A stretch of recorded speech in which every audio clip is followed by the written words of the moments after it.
Bueno, y les invito para que abramos nuestras Biblias hoy en el Evangelio según San Mateo, capítulo 7, verso 1 hasta el verso 5. San Mateo, capítulo 7, verso 1 al verso 5.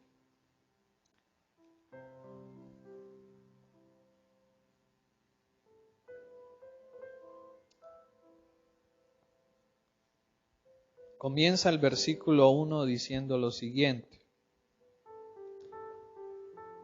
No juzguéis para que no seáis juzgados, porque con el juicio con que juzgáis, seréis juzgados, y con la medida con que medís, os serás medido. ¿Y por qué miras la paja que está en el ojo de tu hermano, y no echas de ver la viga que está en tu propio ojo? ¿O cómo dirás a tu hermano, déjame sacar la paja de tu ojo, y he aquí la viga en el ojo tuyo? Hipócrita, saca primero la viga de tu propio ojo, y entonces verás bien para sacar la paja del ojo de tu hermano. Amén. En los versículos que hemos acabado de leer, hay implícito un mensaje bien importante para nuestras vidas. En alguna oportunidad, a un sabio le hacían algunas preguntas, y dentro de esas preguntas le decían que cuál era una de las cosas más fáciles para nosotros los seres humanos.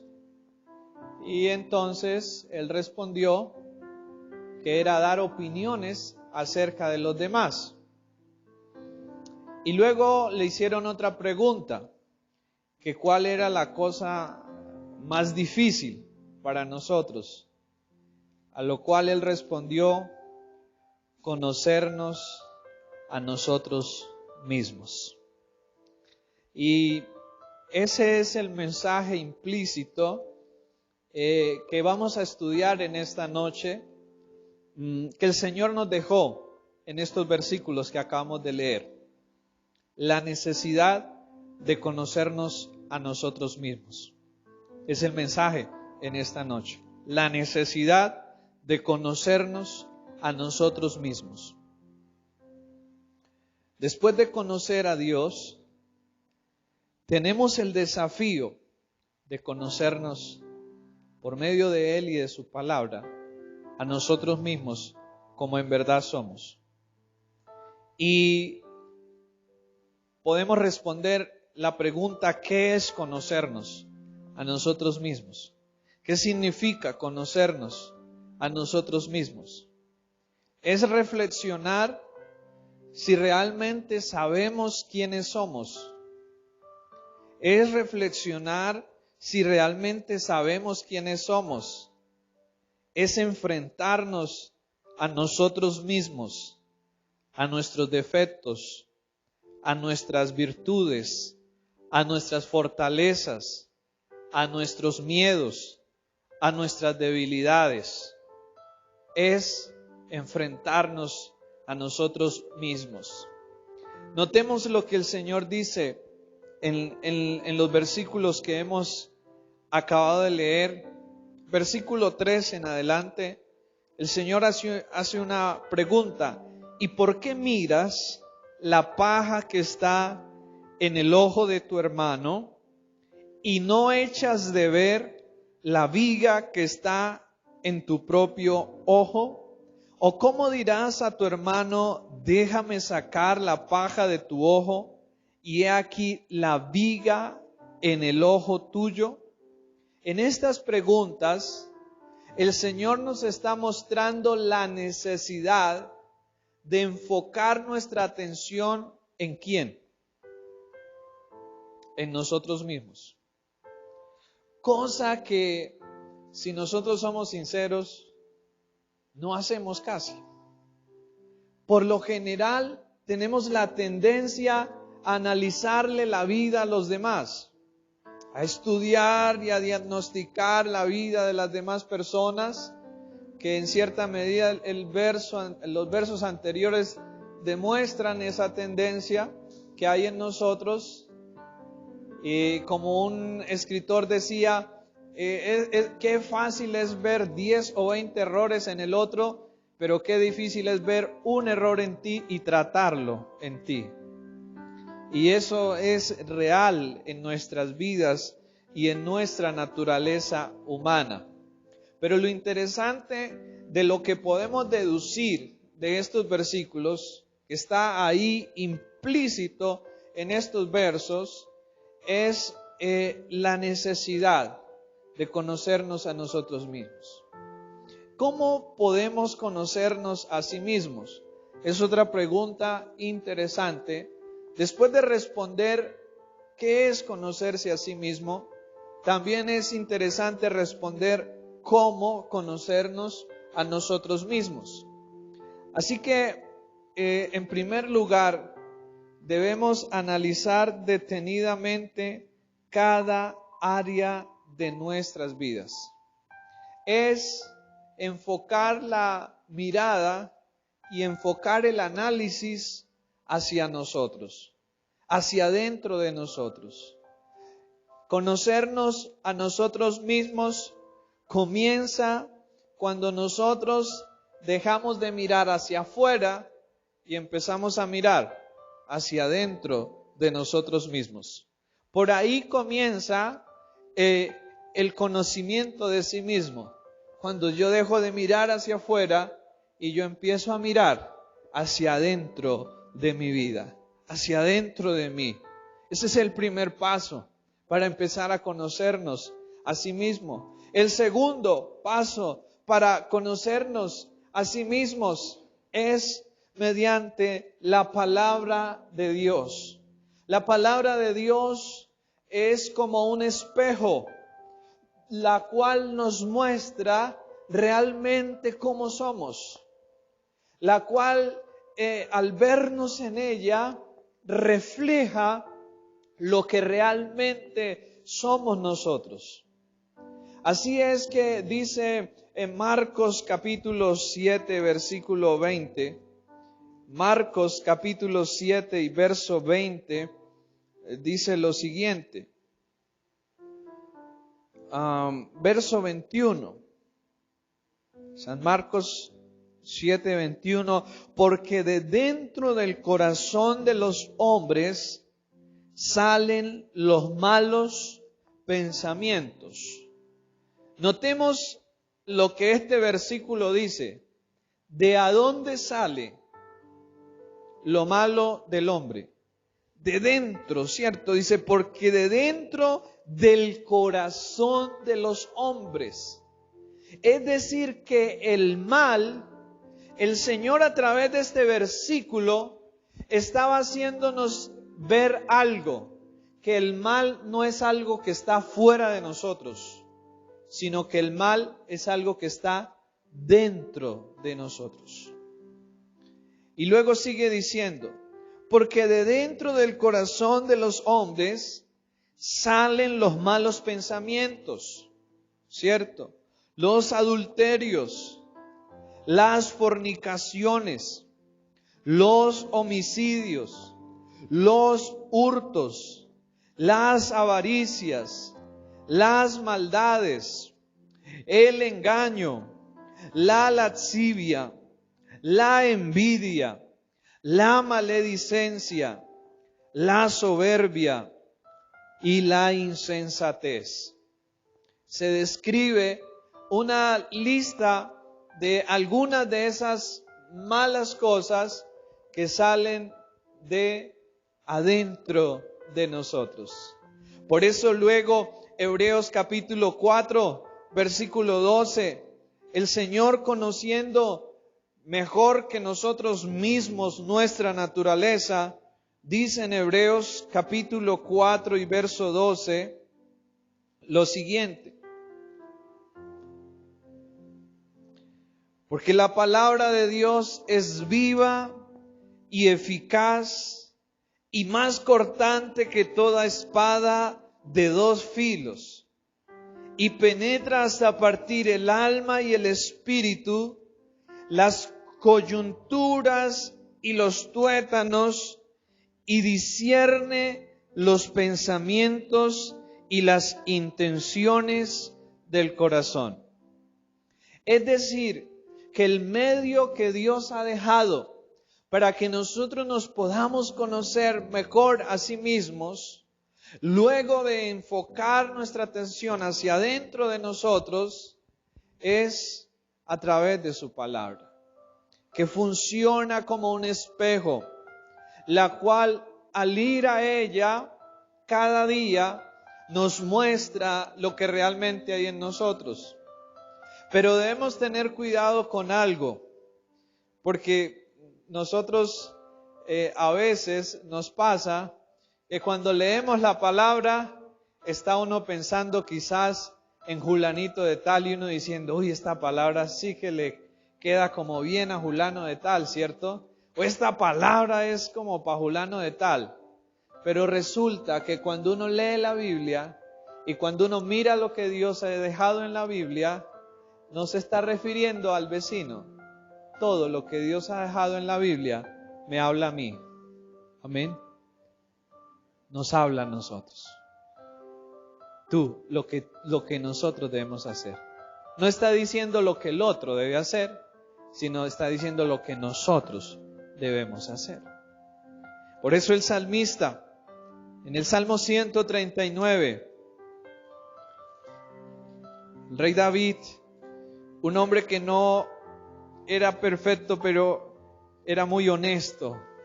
Y creo que esa es otra de las cosas que necesitamos para conocernos a sí mismos, y es ser honestos.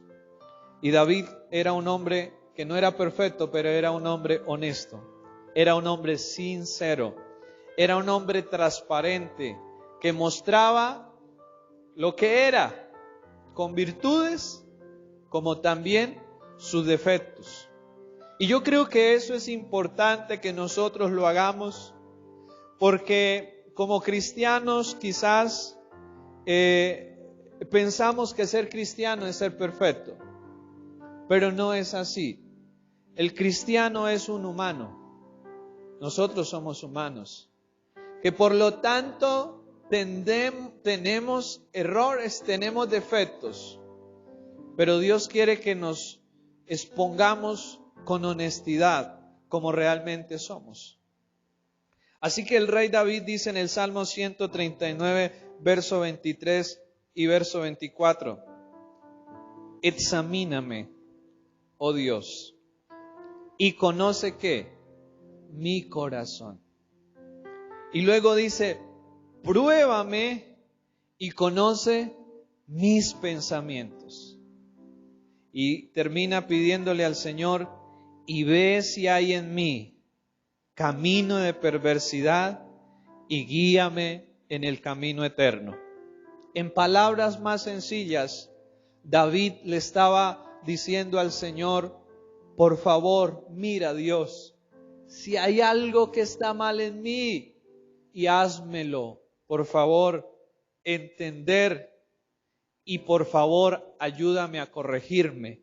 Es decir, ayúdame a ir por el camino de la vida eterna. Y yo creo que eso es algo que continuamente como cristianos debemos estar haciendo esta oración, pidiéndole a Dios esto: Señor, examíname. Amén. Yo creo que quizás esta oración no la hacemos casi, pero la Biblia nos muestra que es necesario hacerla. Quien es honesto, David fue llamado el hombre conforme al corazón de Dios, pero él cometió errores. Pero sin embargo fue un hombre honesto, fue un hombre sincero, que admitió sus errores, los reconoció, se arrepintió y aprendió de ellos. y siguió adelante.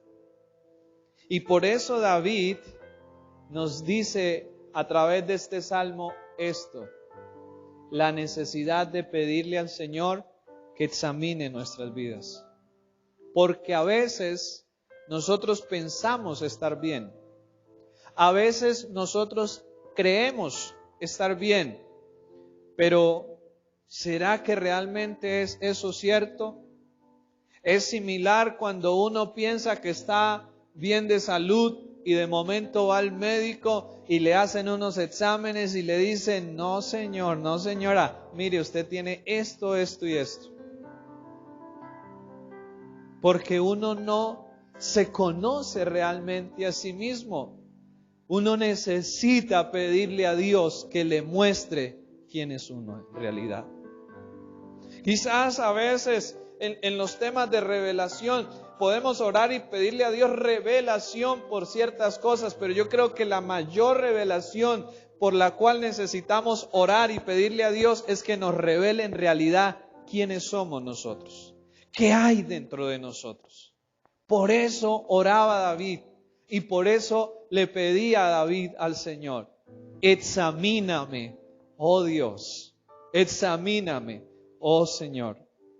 Así que necesitamos entender que para que haya un verdadero cambio en nuestras vidas, debemos partir de la verdadera realidad y de la verdadera condición de nuestras vidas. Nadie va a cambiar si no identifica primero sus necesidades, sus debilidades, y asume la responsabilidad de ellas y hace un compromiso para el cambio. Nadie va a cambiar si primero no reconoce que tiene que cambiar. Nadie va a cambiar si primero no entiende que necesita cambiar. Y nadie va a cambiar si además de reconocer que necesita cambiar, no identifica que necesita cambiar. Cuando a nosotros sucede esta situación, no solo necesitamos reconocer lo que debemos cambiar, sino que también necesitamos asumir la responsabilidad de lo que está mal en nuestras vidas. Porque hay un tema aquí, y es que a veces solemos echarle la culpa a otros de lo que está mal en nuestras vidas. Solemos echar la responsabilidad sobre otros de lo que está mal en nuestras vidas. Y es cierto que cuando alguien nos lastima y nos hace daño, esa persona tiene responsabilidad. Pero después de que esa persona nos lastima y nos hace daño, es responsabilidad de nosotros sanar y restaurar eso. De ahí en adelante la responsabilidad no es de la otra persona solamente. De ahí en adelante es mi responsabilidad sanar la herida y el daño que otro me ha hecho. ¿Cierto? Supongamos que alguien viene y nos golpea y nos hace una cortada y al siguiente semana nosotros estamos todavía con esto ahí sin hacernos curación ni nada. ¿De quién sería la responsabilidad? De nosotros, que no hicimos nada para curar, que no hicimos nada para buscar la curación, la sanidad de esa herida que nos hicieron. Y aquí también hay un tema muy importante que ha sido mal entendido, mal enseñado y mal interpretado en nosotros los cristianos cuando nos hablan de las maldiciones generacionales. A veces hemos creído que las maldiciones generacionales es que nosotros tenemos que cargar con la culpa de los pecados de nuestros antepasados. Pero eso no es así. Las maldiciones generacionales no tratan de que nosotros carguemos con culpa de los pecados de otros en el pasado. La Biblia dice que cada uno es responsable de lo que hace y que cada alma morirá por su pecado. Así que las maldiciones generacionales no las podemos interpretar como aquello que cargamos nosotros como responsabilidad del pecado de otro. No, porque Dios nos responsabiliza de nuestros pecados. Y Dios responsabiliza al otro de sus pecados. Pero ni el Hijo va a pagar por los pecados del Padre, ni el Padre va a pagar por los pecados del Hijo. Cada uno pagará por sus propios pecados. Y eso es tan importante que lo entendamos. Se heredan las conductas que se han visto y que se han reflejado. Pero la responsabilidad es de quien decide seguirlas, imitarlas y no hace nada para cambiar y no hace nada para mejorar. Ahí, ¿quién es el responsable? ¿Quién es el responsable allí? Que no hace nada para cambiar. Podemos venir de la peor condición de vida, de familia, de historia, pero eso no nos libra de la responsabilidad de no hacer algo para cambiar y hacer las cosas diferentes. Ahí esa responsabilidad la tenemos nosotros y la debemos asumir nosotros. Eso es lo que se refiere a la importancia de conocernos a sí mismos. Es ver hacia adentro y no hacia afuera. Dedicarnos a trabajar en nosotros mismos nos llevará a ver grandes cambios y mejoramiento en nuestras vidas y en nuestro alrededor. Pero para que haya este cambio, para que haya este conocimiento de sí mismos, eso requiere tiempo. Y eso requiere organizar nuestras prioridades. Si nosotros no organizamos nuestras prioridades, no vamos a tener tiempo para conocernos a sí mismos. Y hay un versículo en la Biblia impresionante que dice: ¿qué sacará el hombre si ganare todo el mundo y perdiere su alma? Y yo creo que en ese versículo está implícito lo que estamos hablando. ¿Qué sacar el hombre si se dedicare toda su atención, energía y esfuerzo a conquistar afuera y no conquista dentro de sí? Sus miedos, sus pecados, sus debilidades. La mayor conquista que Dios nos llama a lograr no es la conquista afuera de cosas externas. La mayor conquista que Dios nos llama a hacer es la conquista de nosotros mismos, para la gloria de Él y para la honra de Él. Por eso el Señor dijo que era más fuerte el hombre que se controlaba que el que tomaba una ciudad. O sea, el Señor dijo, es más importante que tú tengas dominio, control de ti mismo, o sea, que te hayas conquistado a ti antes de que logres afuera y alcances muchas cosas afuera, porque aunque logres y alcances muchas cosas afuera, de nada servirá eso si no te has conquistado primeramente a ti en tu interior, si no has conquistado esas áreas de debilidad, si no has conquistado esas áreas flacas de flaqueza y de error que hay en tu interior, de nada servirá lo de afuera. Mirando hace algún tiempo un documental sobre la Segunda Guerra Mundial y la vida de este hombre Hitler, que fue un hombre representativo en lo malo, pero representativo en la Segunda Guerra Mundial, logró formar ejércitos impresionantes y logró conquistar muchos territorios. Pero un hombre que al final de su historia, su maldad y sus propios errores lo terminaron autodestruyendo y acabando a sí mismo. Conquistó afuera muchas cosas, pero no conquistó lo más importante, sus pecados interiores. Y en eso Dios quiere que nos enfoquemos, en conquistar esas cosas que dentro de nosotros luchan para el mal y la destrucción de nuestras almas. Ahí está. Alguien decía acerca de las prioridades en nuestras vidas, ¿qué pasaría y qué haríamos nosotros si nos enterásemos que tenemos solamente un mes de vida? Que nos queda solamente un mes de vida. ¿Qué haríamos? ¿Qué pasaría a ser importante para nosotros y qué dejaría de ser importante para nosotros? Pensemos por un momento en eso.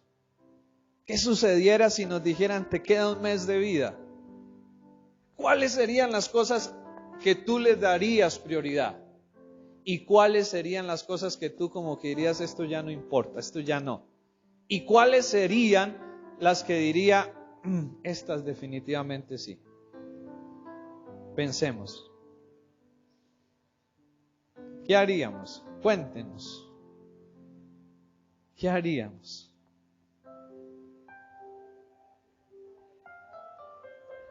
Lo triste es que no sabemos. Lo triste es que nosotros pensamos insensatamente que vamos a tener mucho tiempo. Pero las cosas que haríamos en ese mes nos dejan ver las cosas que en este momento deben ser las más importantes para nuestras vidas. Porque si lo son en ese momento, también lo deben de ser ahora. Este ejercicio nos ayuda a identificar a qué debemos darle prioridad en la vida y a qué no debemos darle prioridad en la vida. Esto es tan importante hacerlo. A veces nosotros nos pasamos la vida en una cosa y en otra y desperdiciamos la vida, desperdiciamos el tiempo y nos dejamos distraer y nos dejamos absorber por cosas vanas, por cosas temporales y por cosas pasajeras que nos terminan robando la vida que verdaderamente Dios quiere que vivamos y la vida que verdaderamente Dios quiere que nosotros tengamos. Así es que este tema nos debe llevar a la reflexión de la necesidad que tenemos de enfocar nuestra atención, dedicar nuestra atención al conocimiento de sí mismos, al conocimiento de quiénes somos en realidad. Y el primer paso entonces es mirar hacia dónde, mirar hacia adentro y no hacia afuera. El segundo paso es a través de la palabra. El tercer paso, pedirle a Dios en oración, Señor, examíname, ¿cierto? Y ve si hay en mí algo que está mal y por favor, corrígeme. El cuarto paso es ser honestos con nosotros mismos y identificar las áreas que debemos cambiar y asumir la responsabilidad que soy yo el que necesito trabajar en eso y el que soy responsable por eso que está en mi vida. No descargar la responsabilidad sobre otro, sino entender que yo soy el responsable y que tengo que hacer algo con eso, que no puedo permitir que eso siga en mi vida, que tengo que trabajar en esa área de mi vida. Y finalmente, organizar las prioridades en mi vida y darle la prioridad a aquello que realmente debe tener prioridad, aquello que no tiene valor solo terrenal, aquello que tiene valor eterno también. Yo creo que eso nos ayuda mucho a organizar nuestras prioridades, a pensar no solo en aquello que tiene valor para acá, sino aquello que tiene valor trascendiendo a lo eterno también. Esas deben ser las prioridades para nosotros.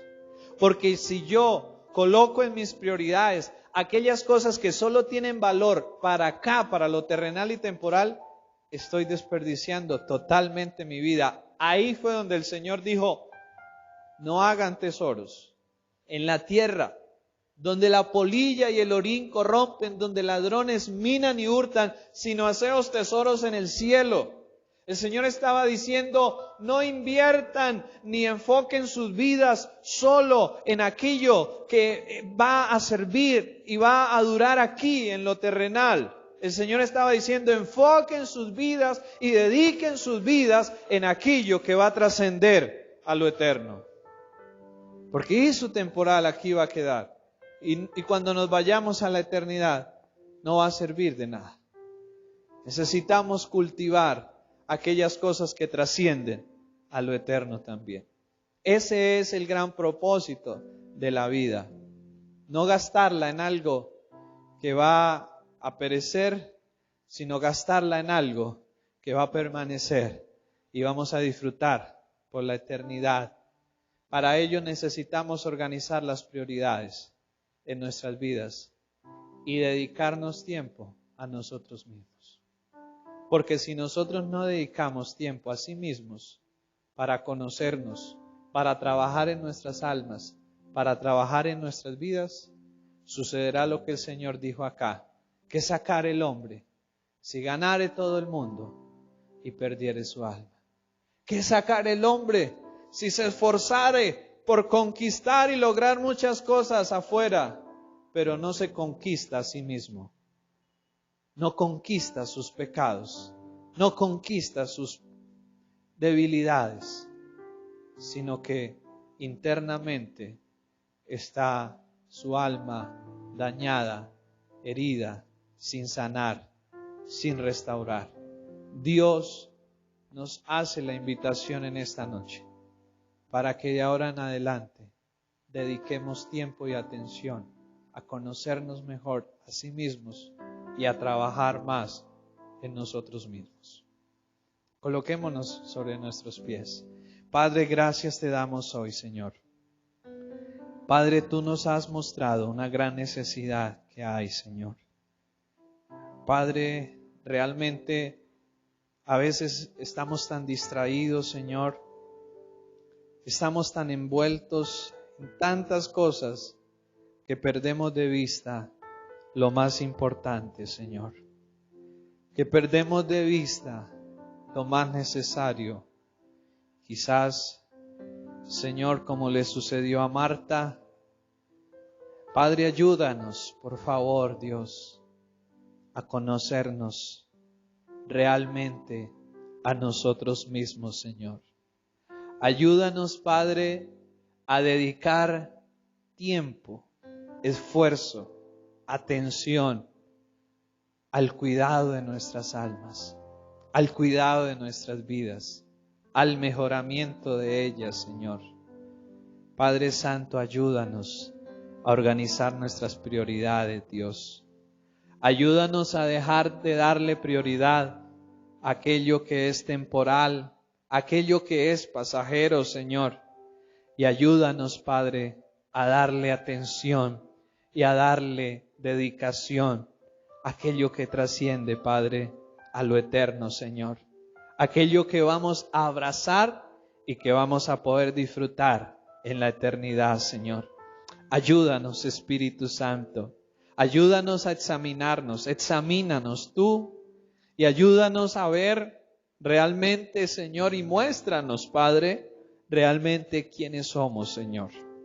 Ayúdanos a ver las debilidades, las fallas, las cosas que están mal en nuestras vidas, Padre, y ayúdanos a trabajar en ellas, Señor. Ayúdanos, Padre Santo, a mirar hacia adentro de nosotros y no hacia afuera de nosotros, Padre, porque la responsabilidad de nuestra vida recae sobre nosotros, Señor. Así que ayúdanos, Padre Santo, de ahora en adelante a ser responsables de nuestras vidas, Señor. Te lo pedimos en esta noche, Padre. Ayúdanos.